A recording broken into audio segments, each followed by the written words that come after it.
we are on our way to music class, and so I won't be able to look much at the camera because I'm driving, but I'm safe. I'm not paying any attention to the phone, it's just here. So I've had a lot of questions because people aren't exactly sure what went on. I have some new friends on my page, so I thought, why not just talk about it? And I didn't know if I should, and I get in the car and the music was shout, shout, let it all out. It was a sign, y'all. The sign to let it all out. So long story. I have been married this year in September for 19 years. I got married when I was 18 and Jamie was 21. And immediately we had a baby right before our first anniversary. So we've been in it for the long haul. And where we started having major problems was after our son died in 2006, for those who aren't aware.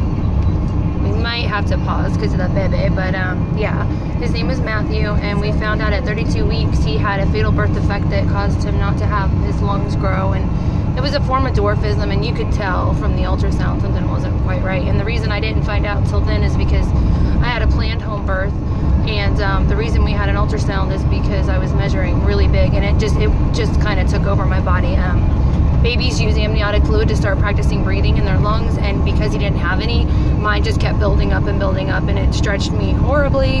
It hurt, it was scary, it was horrible. And after that, we just didn't talk about it. He died on a Wednesday, and then Jamie's grandmother died on a Sunday, so we hauled all of our kids 18 hours away to go visit or do her funeral, and it just kind of got buried. I mean, a matter of fact, the day after I got home from Matthew's birth, Jamie had to go into college and take a test or he was going to fail this whole course. It was just like life happened, and we couldn't pause for even a moment to realize the gravity of what just happened. I mean, he was our 5th child. We wanted a big family. He was very much wanted, and it just kind of got taken like that, and that's a lot to process, and we didn't process it. So we did not go to counseling. We did not have any support system whatsoever as friends and family. We had a couple friends that were helping us with childcare while we dealt with, you know, go to midwife appointments and stuff, and they completely dropped us after Matthew was born, because I went for an induction at 32 weeks to stop a uterine rupture, and they decided I had aborted him, and they couldn't be my friend anymore. So that was nice. Anyway, during that time we came very close to divorcing. I kind of lost my shit. I decided I was going to be a bartender, even though I don't drink at all. I mean, I'll have a beer here and there, but whatever. But I was good at it. I mean, I was really good at it, but I was not myself. Like, I hate driving, and I just get in the car and go, and I just wanted to go everywhere and go do all these things, and it was, my personality did a major 180, and he didn't know how to deal with it, and I didn't know how to deal with it, so we didn't deal with it. And then when it was 5 months after I got pregnant with Mallory, and like everything reset, everything was fine. I mean, we were happy, it was great, and looking back, it was like we just buried it. I mean, we just pretended he didn't exist, and that doesn't work. If you've ever lost a child or lost anybody, you know that doesn't work. So last year actually is when it got really bad, because I had started a fundraiser in Matthew's name. It was kind of the first time since he had been born and died that I'd really brought him out and talked about him. And it turned out this charity kind of did all of us wrong, and it was devastating to me, because it was like the first time I'd ever shared Matthew, and his name was used for somebody else's personal gain, and I didn't really do well with that. And so I was on the phone with a friend, and every problem we ever had just came crashing right then and there, because he was upset that I was on the phone with a friend that kind of knew what was going on, and she was involved in the situation too, and something just snapped in my brain, like, I'm not putting up with this anymore. It's okay for me to have friends. It's okay for me to do these things outside of my home. I'm not doing anything wrong. And I just had enough.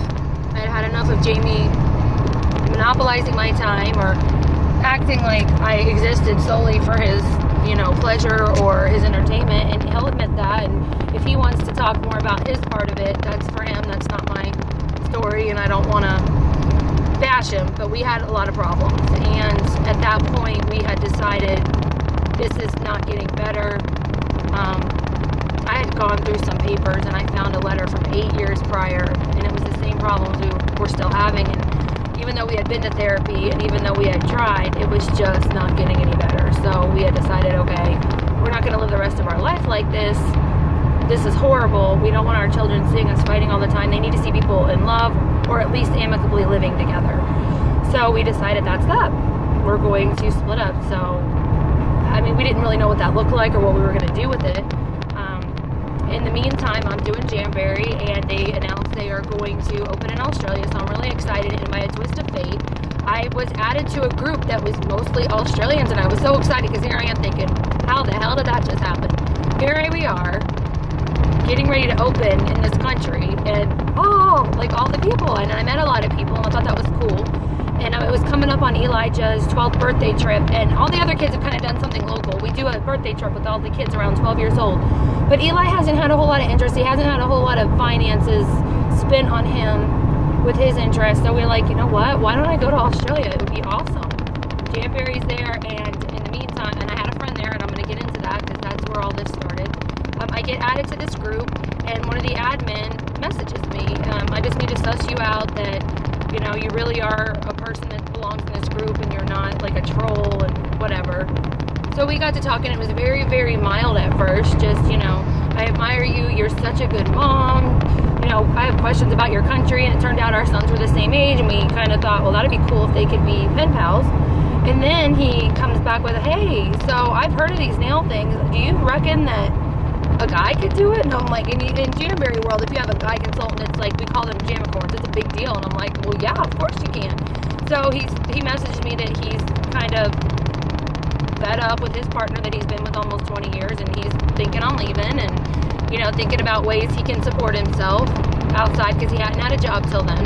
He had lived on money from an accident. I'm not going to go into that. I don't want to go into too many details, but so there was an actual reason for us to be talking. I added him to my business group, and I was supporting him wanting to go into business with him and his sister to do the nail wraps. Of course I was excited.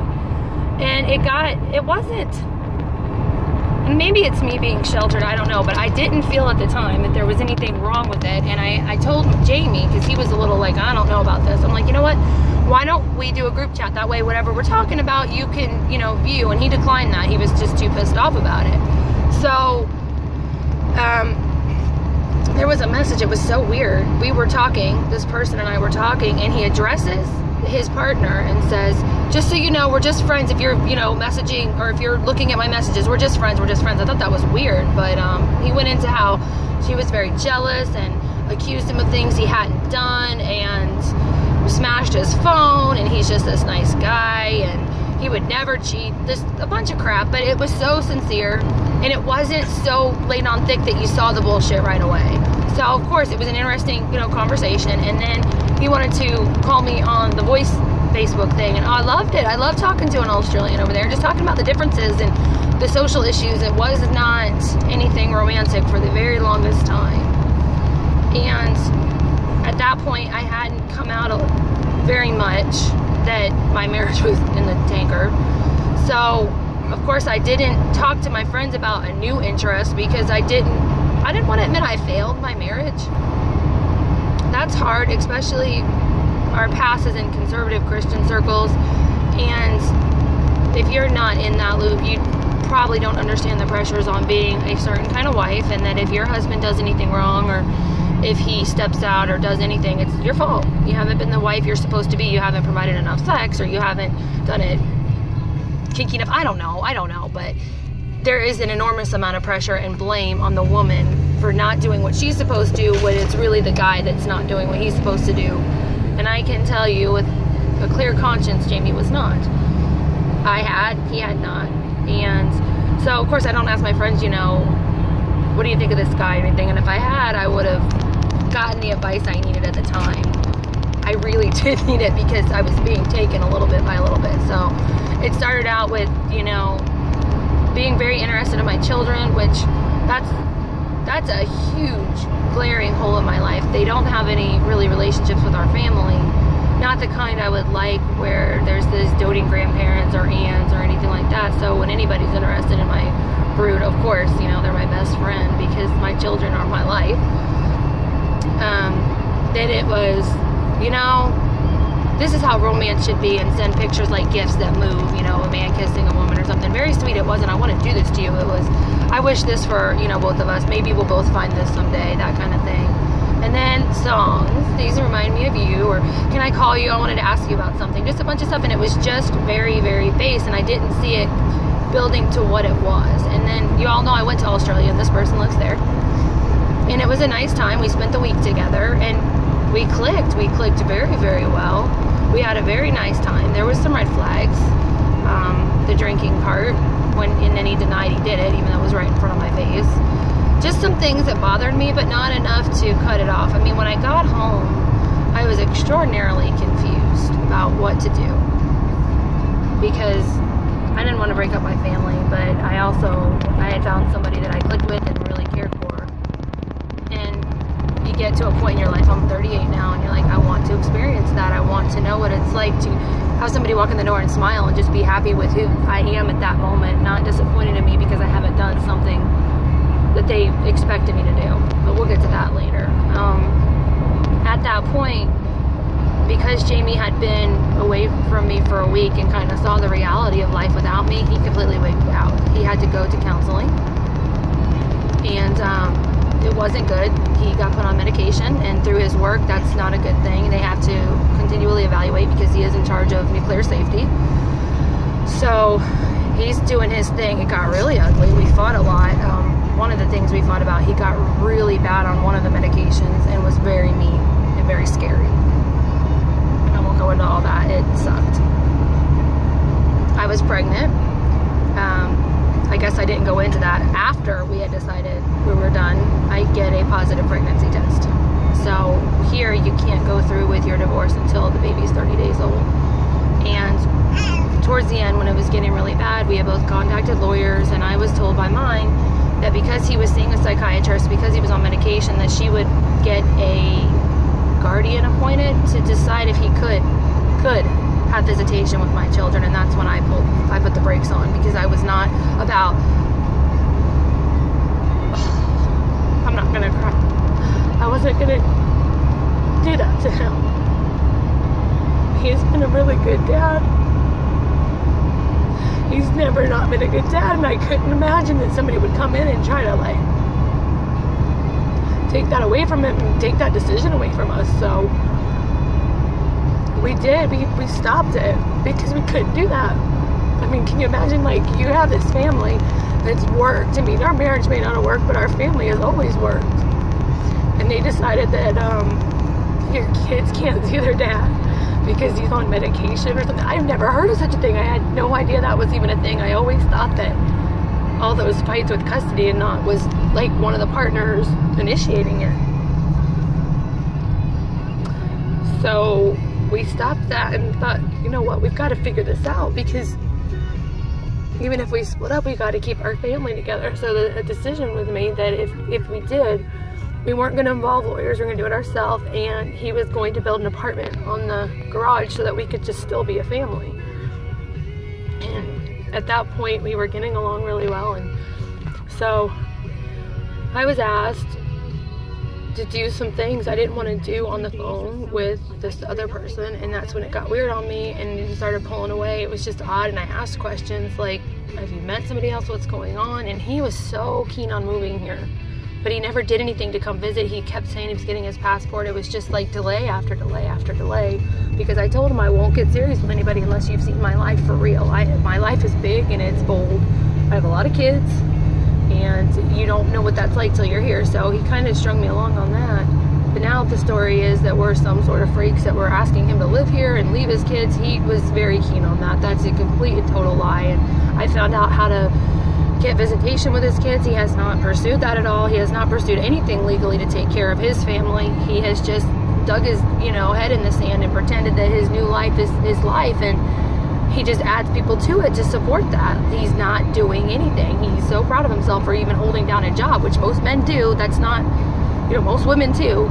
It's not that big of a deal, but he acts like it's the fucking, holy grail of adulthood that he actually held a job. And yeah, I get it. He was in a car accident and that made him shaky or whatever, but you know what? He's not being a good person. He's not being a good father. He was not a good partner. He's not a good friend. But he paints this whole picture that he's been this wounded victim by me. And you know what, guys? I haven't wounded anybody. I got taken. There was nothing weird going on. I was available and free except for paperwork. And then everything came crashing down. So that's really kind of the story, and I'm not really proud of myself, but boy, it made me afraid to get out there. I'll tell you that much. I don't want to ever feel like that again. I got married so fast and so young, and it's been so secure, and well, we've had our problems. It's never like that. It was never so much drama and betrayal, and you wake up one day and this person that you think you know is a totally different person. I have seen screenshots he sent saying things that didn't happen and denying things he said, and it's like, are you kidding me? You're really gonna deny that whole year of things you've said, and you hid me so well, and now I know why you did.